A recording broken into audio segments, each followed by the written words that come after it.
that in any circumstance would be ridiculous. Like, you'd be like, what are you saying? No, sorry, we have to homeschool everybody because a teacher actually killed a person. Holy, that is so crazy. Does pro-Israel mean Zionism in this case? What do you think Zionism is? Yes, Zionism, okay, in its modern practical application of the term, means that you want Israel to be a demographic Jewish ethnostate. Okay?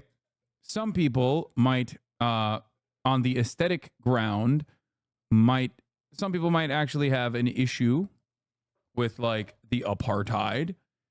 More people will have an issue with the designation of apartheid, but some people might actually think that the settler colonial aspect of it, at least in terms of the West Bank, is unconscionable, yada, yada, yada. But ultimately, you believe that Israel must remain a Jewish majority ethnostate. Now, there is no peaceful way of remaining a Jewish majority ethnostate, considering that said Jewish majority ethnostate is sitting on top of Palestinian land, historic Palestinian land that Palestinians by the millions were forcibly evicted from. So yes, Zionism, regardless of which level of Zionism you're on, all the way from liberal Zionism or even like a standing together Omdim Be'echad supporter, all the way to Itamar Ben-Gvir, all the way to Meir Kahan and a Kahanist ultra-Zionist, still is varying degrees of fascist ethno-nationalism. Okay, that's it. This, of course, is purposefully muddied in mainstream media and even in academia in certain instances. And there is a very nefarious but very strategic reason for it.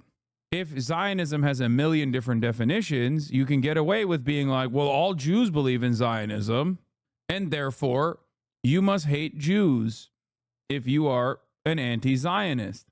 Aren't ethnostates supposed to be like really bad and not allowed by American allies? Nukes is bad. He's back. Like, surely Israel's only maintaining his demographic by coincidence and not actual policy. Yeah. It was a pure coincidence to fucking purge 750,000 Palestinians from their ancestral homelands in 1948, which struck the inception of the nation state of Israel. And a pure coincidence that they wrote it into the law that Israel is a Jewish state for Jews. And surely a coincidence that Israel actually has deliberate ethnic displacement policies in place, like in places that they want to completely settle, like East Jerusalem, where they have a direct goal in writing that 60% at the minimum of East Jerusalem has to be Jewish. No, man, it's not a joke, dog. This person literally is not joking. This person has never joked. He is a Mormon JROTC person who wants to go and be in the officers program, okay? Neek Skit is not a jokester. He is a child, and he is on a journey of learning the truth about the world, but he certainly is not a jokester. Yair Lapid, centrist opposition to Netanyahu, on banning Palestinian spouses. There's no need to shirk from the essence of this law. It is one of the tools to ensure a Jewish majority in Israel, which is the nation state of the Jewish people. Our goal is for there to be a Jewish majority. But he's woke. And also, let's remember labor Zionism. Labor Zionism's last remaining alive proponent, Mr. Isaac Herzog, the president of Israel. He is openly anti-miscegenation, more openly than Yair Lapid even. He has openly communicated that miscegenation should be illegal, that Jews in America, as a matter of fact, are unfortunately marrying non-Jews at an alarming rate. Yes, the current president of Israel has said that. Is all that stuff still current? Because obviously the history seems horrible. Yes, dude. Who the fuck do you think the current president of Israel is? Who do you think Yair Lapid is? These are active members in the Israeli Knesset and in Israeli government right now. These are in the books as laws currently. It is legal for a Jewish community to evict a Palestinian inside of Israel proper, by the way. We're not even talking about, we're talking about 67 boundaries Israel proper, okay? Right now, inside of Israel proper, if you are a non-Jew Israeli citizen, a Palestinian citizen of Israel, and you want to move into a Jewish neighborhood, they can deny you a place to live to preserve the ethnic character and the demographic concerns. Our representative surely condemned what he said, because he said that though, right? Even if they didn't condemn him, because that is crazy. No, of course our representatives have never fucking condemned anyone who has said these things.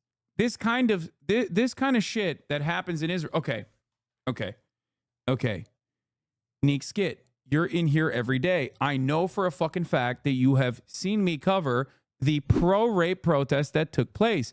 Israel had its own January 6th style protests after the Israeli government wanted to prosecute nine concentration camp guards from Sde Taiman for raping Palestinian prisoners to death. Now, the major rapist in that story became a television personality in Israel, and he literally is on TV now in Israel. They made him a celebrity for defending raping a Palestinian to death. Did the American media cover this story at all? Outside of someone like myself, or maybe Democracy Now, or a few other places, did the American media cover that story at all? No. Just like they didn't cover any of the other things that I just told you that have happened far before October 7. Why don't they cover it? Because if they did, if they honestly covered what Israel is fucking up to on a daily basis, you would have to be insane to defend it. And the only reason why there are so many motherfucking Americans out there who are still under the firm suspicion that, like, oh, maybe this guy's a little anti-Semitic for criticizing Israel a little bit too much, huh? Is because they don't know anything about Israel. Because the media purposely does not cover all the insane shit that they get away with over there. That's it. Because if they did, you would go crazy. You'd be like, what the fuck are we doing? Why are we aligned with these guys? These guys are insane. This is some Nazi shit. I explained the pro-rape protest to my mom, including links, and she demanded me answer why mainstream wouldn't cover it. Because if they did, your mom would have a very different opinion of Israel and probably would be a little bit more upset when she heard the next story, which is $18 additional billion have been given to Israel so that they can keep doing rape camps. Obviously, that's the reason why mainstream media in the West doesn't cover that shit. The funniest part of this is that, like, it's not like Israel is hiding that they do this shit. I mean, depending on which person's TikTok you're looking at, sometimes they're celebrating it, you know? So it's not like this is a hidden truths that we have uncovered here. Speaking of hidden truths, this is the last part of the process that I wanted to get to. USAID, CIA, and the State Department, also CIA, the Refugee Bureau said Israel blocked aid to Gaza.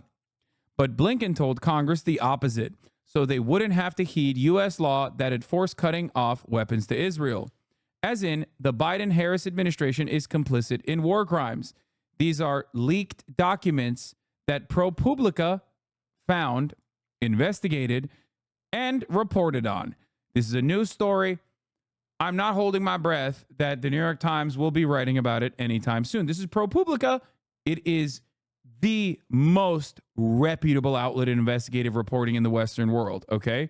Just understand that this is it. ProPublica is the tippy top of reputable investigative reporting. And yes, I say ProPublica, but Amy Goodman says ProPublica, and that's why I also say ProPublica. Shut the fuck up. I will never outflank Amy Goodman. She knows better, okay? I can't tell if you're being sarcastic. No, what? Blinken told Congress, we do not currently assess that the Israeli government is prohibiting or otherwise restricting aid, even though the U.S. Agency for International Development and others had determined that Israel had broken the law.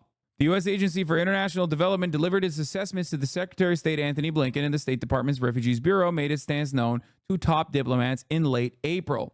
Their conclusion was explosive because U.S. law requires the government to cut off weapon shipments to countries that prevent the delivery of U.S.-backed humanitarian aid. Israel has been largely dependent on American bombs and other weapons in Gaza since Hamas's October 7 attacks. But Blinken and the administration of President Joe Biden did not accept either finding. Days later, on May 10th, Blinken delivered a carefully worded statement to Congress that said, we do not currently assess that the Israeli government is prohibiting or otherwise restricting the transport or delivery of U.S. humanitarian assistance, which is, by the way, a lie. It was a lie. We always knew it was a lie. Every fucking person that had actually had any kind of dealings, like fucking John McCain's wife was saying that this is a lie, okay? It's not like she's a goddamn peaceful dove, okay? On the issue of Palestine, she's very cool, but that's besides the point. Prior to his report, USAID had sent Blinken a detailed 17-page memo on Israel's conduct. The memo described instances of Israeli interference with aid efforts, including killing aid workers, razing agricultural structures, bombing ambulances and hospitals, sitting on supply depots, and routinely turning trucks full of food and medicine, things that we all knew about. Life-saving food was stockpiled less than 30 miles across the border in an Israeli port, including enough flour to feed about 1.5 million Palestinians for 5 months, according to the memo. But in February, the Israeli government had prohibited the transfer of flour, saying its recipient was the United Nations Palestinian branch that had been accused of having ties with Hamas. UNRWA. Theoretically, how would you respond to someone who says about this article, both entities are polluted with anti-Zionists and can't be trusted at all? What, ProPublica? And also USAID? Like the U.S. Agency for International Development and the State Department is anti-Zionist? No, the USAID and State Department? USAID and the State Department are polluted with anti-Zionists? Yeah, good luck. I mean, I don't know how you deal with a person like that.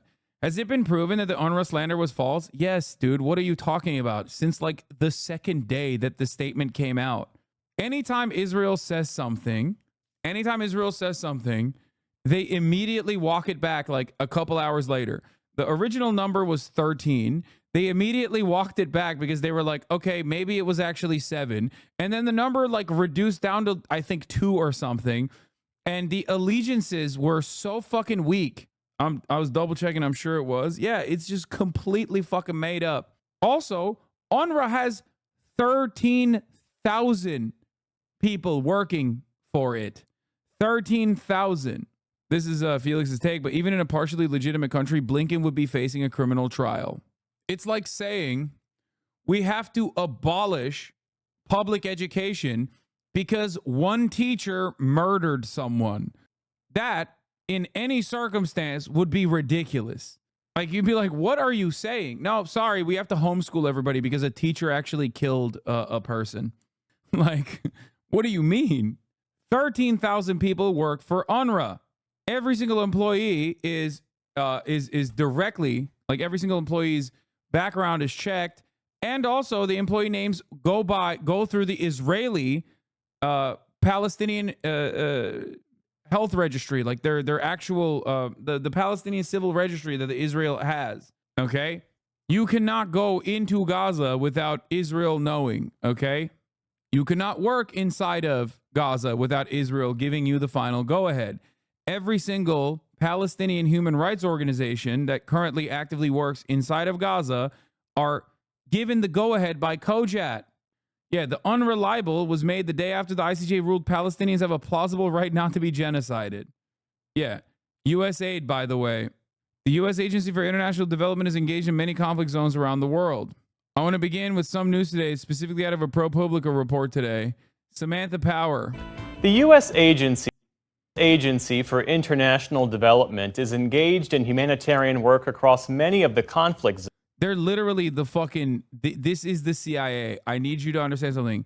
This is the CIA. Zones around the world, okay, from Gaza to Ukraine, Sudan, and beyond. Nearly 300 million people in the world are in need of humanitarian assistance. The agency's work is crucial in getting that help to the most... Like PBS covering USAID with these conditions, with these terms, is also a part of manufacturing consent. Vulnerable, despite challenges of access and violence. Amna Nawaz sat down earlier this afternoon with the administrator of USAID, Samantha Power, in New York, where world leaders have gathered for the UN General Assembly. Administrator Power, welcome back to the NewsHour. Thanks for joining us. Thank you. I want to begin with some news today, and that is specifically out of a ProPublica report just today that they're saying that in the spring of this year, USAID submitted a report to the State Department that included an assessment that said Israel was blocking aid into Gaza, specifically medical and food aid. You know that would trigger the U.S. stopping weapons supply to Israel. Can you confirm that you sent that report, and if so, what happened to it? Well, I think we have made very plain our desire to see as much aid as possible flow into Gaza, our concerns about a lot of the roadblocks that have been put in the way. I'm not going to comment on any report from today, from a long time ago, beyond to say that our focus is as laser sharp on that set of issues around access as the number of trucks flowing in today is not sufficient. I want to repeat something again. Cuban Twitter and other times USAID pretended to be an intelligence agency. Foreign governments have long accused the U.S. Agency for International Development of being a front for the CIA or other groups dedicated to their collapse. In the case of Cuba, they appear to have been right. In an eye-opening display of incompetence, the United States covertly launched a social media platform in Cuba in 2010. And it's not just the Cuban internet, okay? USAID is supposed to come across like they are not in the pocket of the State Department, like they're not operating in unison with the CIA, okay? But they are. But the moment that you marry the two, like in this case, this is, by the way, this is foreignpolicy.com, okay? This is not like Democracy Now! This is not Counterpunch magazine. This is not Current Affairs. This is fucking foreignpolicy.com. When foreignpolicy.com is writing an article like this, that means the New York Times has written an article like this. That means the Associated Press has also openly written articles about how the USAID is literally operating in unison with the CIA. It means it's significantly worse than this article actually is allowed to talk about. I'm sure you know this, but Samantha Power is literally insane and is obsessed with the Holocaust and how the U.S. never preemptively invaded to stop it. She views every country in conflict this way and believes the U.S. should be deployed everywhere to stop Holocaust. Yeah. Anyway, the reason why I'm telling you all this is because even she is like, yo, what the fuck, Israel? Okay? I covered all of this stuff with USAID specifically so you understand that, like, even certain aspects of the CIA are like, hey, man, what the fuck are we doing here? Can we just, like, dial it back a little bit? Okay? Partially because they also understand that America is losing its soft power capabilities. And if America can't do soft power shit, then it's only hard power. And it will fuck up the bag on their hard power initiatives as well. Because we do not have the capabilities, no matter how awesome our military is, no matter how much money we dump into it. Without soft power, America cannot maintain 800 military bases if every single fucking country now views those military bases as invaders, as a military occupation. Overnight, without American soft power, overnight, American military might is crippled. Okay? You need to understand that. I also obviously consider the 800 military bases to be military occupation, but, you know, that's my assessment. You don't want my opinion to become the, you know, broad majority opinion of not only the civilian populations of each individual state where American military bases exist, but also the opinion of the governments. Because at that point, all of a sudden, that's a military occupation. That's what happens when America loses its soft power capabilities, which is ironically something that a lot of the ultra-Zionists in the State Department are not considering. They're not considering this at all. They're like, nah. They'll shut the fuck up. They don't have anything better. If I may, because the report is not just alleging that there are roadblocks, as you have lamented before, it's difficult to get aid in. They are alleging that Israel was deliberately blocking aid. In your assessment, have they been, at any point in this war, deliberately blocking aid? Again, there needs to be improvement, and particularly in advance of winter. There also needs to be improvement, needless to say, in terms of civilian protection. Almost every day it feels like we wake up to... Just say it, bro. What the fuck? I mean, you don't have a problem saying it in memos. A report of an internally displaced person camp or a school or a medical facility being subjected to fire. It's extremely challenging to fight in an environment where Hamas is deliberately using civilians as effectively human shields. Yeah. Show this to your mom, Megaphonics. That's your anti-Zionist at the USAID. That's why it's so fucking laughable when people are like, man, the American State Department sure is a little too anti-Israel for my liking, you know?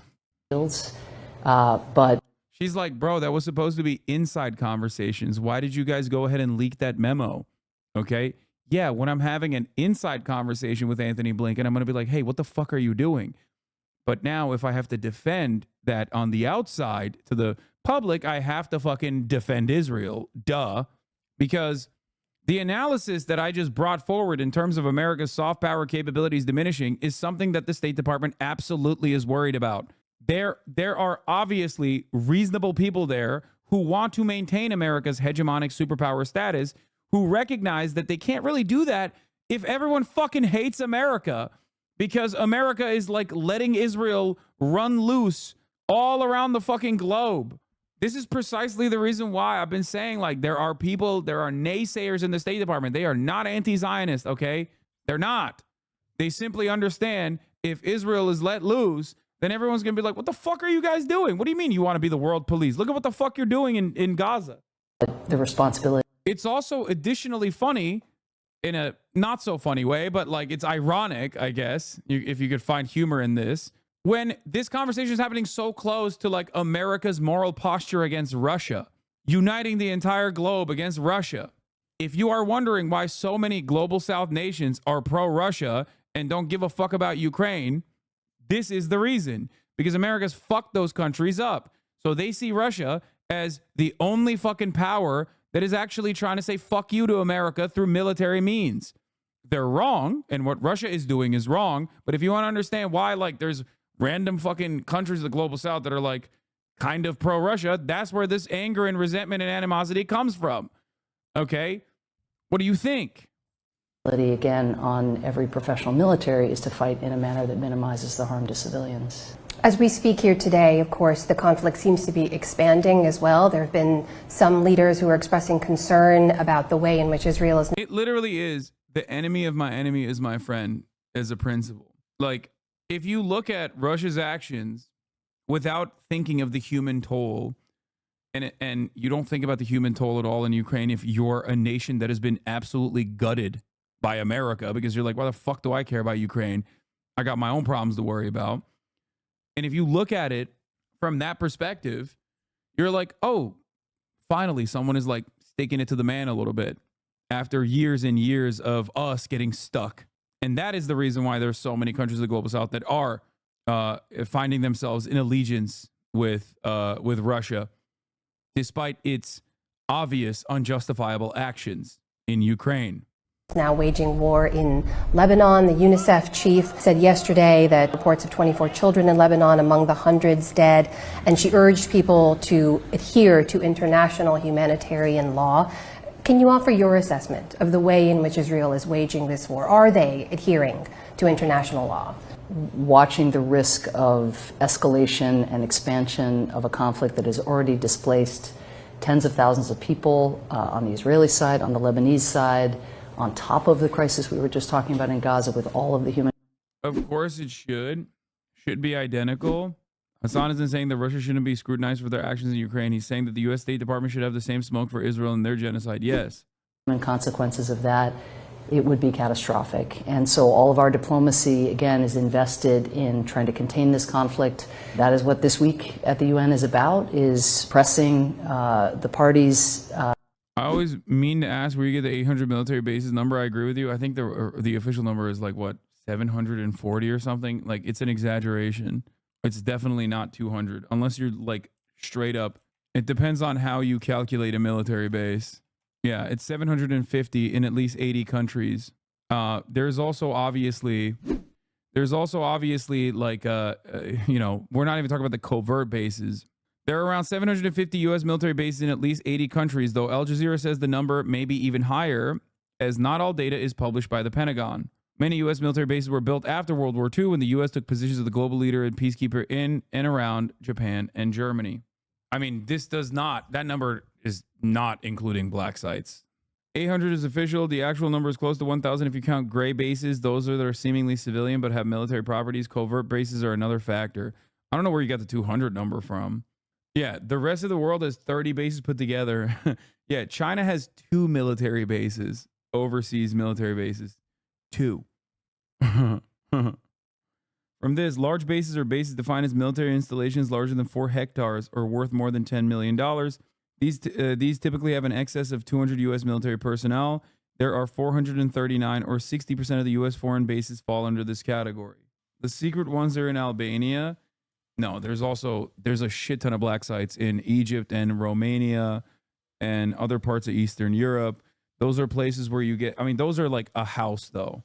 Those are like one house or two houses, and you go there and you fly someone there to torture them. Terror houses, literally. Yeah, it can even be like a safe house. We hide missiles in them. I don't know why America would feel the need to hide missiles in Eastern Europe when they openly have military bases and also missile silos in general in every NATO country. Guys, in my country of origin, Turkey, we have nuclear missiles, American nuclear missiles in American military bases. Do you understand? That's why I always laugh when Erdogan is like, you know, Erdogan is all the fucking smoke. When Erdogan is like, 1 minute, fuck Israel. Israel is Adolf Hitler. When he says shit like that, it's like, come on, dog. You got American nukes. To make sure that cooler heads prevail, because if you need a reminder of what conflict looks like, it's to make the world safe. Yeah, dude, I feel so much safer. I feel infinitely safer when I think of all the nukes that the only country that has ever deployed nukes on foreign civilian territory has all the nukes all around the world ready to be deployed from a safe distance, mind you. That gives me safety and security. That makes me think it's so safe. Look at the human consequences in Gaza. You know, the fate of the hostages still hanging in the balance, the fate of Palestinian civilians. Look at the displacement that has already occurred in Lebanon, even with this lower grade conflict. So if this were to spiral further out of control, it will only be civilians who pay the price. You have faced criticism, I think it's fair to say, from even within your own agency, staffers on your team who express a frustration with what they see as a hypocrisy of U.S. foreign policy, that the U.S. continues to supply humanitarian aid on a large scale to try to get that into the people of Gaza at the same time that it's... Well, no NATO country has been attacked by another nation, so that's pretty safe. Excuse me. Hello? Turkey literally has engaged in battles with Greece. Both are NATO nations, so you're fucking wrong, okay? Turkey, who happens to have the second largest military force in NATO, gets to do those sorts of things, okay? Supplying Israel with weapons to continue to wage that war. And I know some of your staffers, it's been publicly reported, have asked you about what they see as the Biden administration's being complicit in what they see as genocide being waged by Israel in Gaza. And one of the things they point out is the fact that you wrote a book on genocide. They've called on you to speak out or to resign. How do you handle that kind of frustration within your own agency, and what are you telling your staffers? Well, USAID is an incredibly mission-driven agency where people come to work every day to save lives, to improve lives. It's honestly inspiring to work, including among those people who criticize me. They're incredibly talented people. They could be working in the private sector. Instead, they come to work every day to help people like the people who are suffering in Gaza. More than 40,000 civilians have been killed in Gaza, more than 13,000 children, more than 300 aid workers. I would honestly be disappointed if my staff were not in churn. Listen, sometimes we sneak in weapons to rebel groups under the guise of humanitarian aid, but that comes with the territory, okay? That's also humanitarian weapons when you think about it. And pressing for more. And I just feel lucky that I'm in the government, in the room, engaging the Israelis, working with the team that's pushing for a ceasefire, because fundamentally that's what's needed most of all, because clearly none of us can be satisfied with where things are now in Gaza. Do you share any part of their concern that there's a hypocrisy to the U.S. policy there? I share their focus on the human consequences of everything we do, and that's why we have live debates inside the administration. It's also why President Biden in the General Assembly today just talked about the importance of a ceasefire. We heard the president also today speak about Sudan and what is now the largest humanitarian crisis on the planet. He recently said that now famine has taken hold in the Darfur region. I know that aid trucks have not been able to reach one of the largest camps for displaced people there, and access there has been blocked by some of the militia forces. What more can the U.S. do? I know you're already providing record levels of aid, but should we be considering airdrops, some other means of getting aid in? All of the above, but It is really important to say that we cannot humanitarian aid our way out of the kind of widespread famine that is at risk of breaking out across Sudan. You're right, USAID is investing hundreds of millions of dollars in commodities, but many of those trucks are just sitting at checkpoints. And that's just a matter of political will. It's a matter of, do these self-interested generals who clearly care more about themselves than their country, are they willing to put their own interests above even letting trucks get through that could avert famine? And so there are plenty of countries who are providing weapons to those actors who could be exercising their leverage, and that is what the diplomacy is about this week. We heard the president call for people to stop that supply of weapons into that conflict. Is the U.S. doing enough, in your opinion, to leverage those relationships to stop that flow of weapons in? Well, every channel that we have to those major players in this conflict, we are using, including this week, in very high-level engagements, including some that I've had myself, certainly those the president, the most important. And do you feel there's been progress in those talks this week? We'll see. I mean, there's certainly verbal progress, and we have heard a lot of commitments to peace that are not then followed through with actual termination of weapons supply. But we also... What happened to that dock we spent millions on in Israel? That was literally a way to, that was a mechanism in which we could claim that Israel was allowing humanitarian aid in so they could continue the bombing. That's literally what that was for. Okay? And yes, it sunk. It never also got any fucking humanitarian aid into Gaza. The goal was not to actually deliver humanitarian aid. The goal always was to simply say, look, we're trying to deliver humanitarian aid. See, Israel is letting us deliver humanitarian aid. It was a multi-million-dollar PR effort that failed. The $230 million U.S. Gaza aid pier, May 17 opens, May 25th, damage, June 7 reconnected, UN pauses distribution on June 9th after Israeli forces killed 274 Palestinians, June 14th removed, June 19th reconnected, June 28th removed, June 9th announced to be briefly reinstalled but failed, and on July 17th it officially closed. Bye-bye dock. It was never actually intended to do the purpose. It was simply a PR move. It is kind of similar to when Israel says, we are going to prosecute 9 of the concentration camp guards at Sde Taiman. Why are they doing that? Because there is an ongoing ICC arrest warrant application in play. And if the ICC actually secures those arrest warrants, then they will investigate all of the war crimes that Israel refuses to investigate. In an effort to get away with doing war crimes, they have to be very careful and make it seem as though there is like a normal process of law and order inside of Israel. It's called complementarity, which is a shield that Western adjacent and Western forces use to make it seem as though they are abiding by international standards. But given the way that, given the incompetence and the corner cutting and the cost cutting measures that we implement even in our military, we can't even do the PR thing right. It's just a song and dance to continue the genocide. It's no different than saying, Joe Biden and I are working tirelessly around the clock to find an end to this ceasefire thing, to make a ceasefire thing happen. It was simply a talking point. And I told you at the time that it was simply a talking point. God damn, dude. Holy shit.